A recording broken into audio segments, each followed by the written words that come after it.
TS Singhdeo Jashpur में लोकसभा प्रत्याशी लालजीत राठिया के लिए प्रचार करने पहुंचे। कांग्रेस ने रायगढ़ लोकसभा सीट से लालजीत राठिया को मैदान में उतारा है। सिंहदेव ने कांग्रेस सरकार के कामों का जिक्र करते हुए लालजीत राठिया को वोट देने की अपील की। सिंहदेव ने कहा कि राशन कार्ड सभी का बनेगा।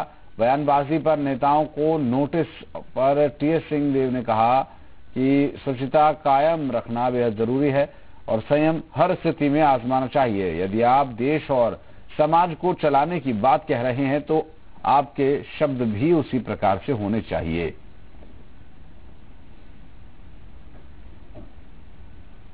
हम लोग तो देखिए जीतते हैं, प्रजातंत्र में दान से कोई नहीं जीत सकता।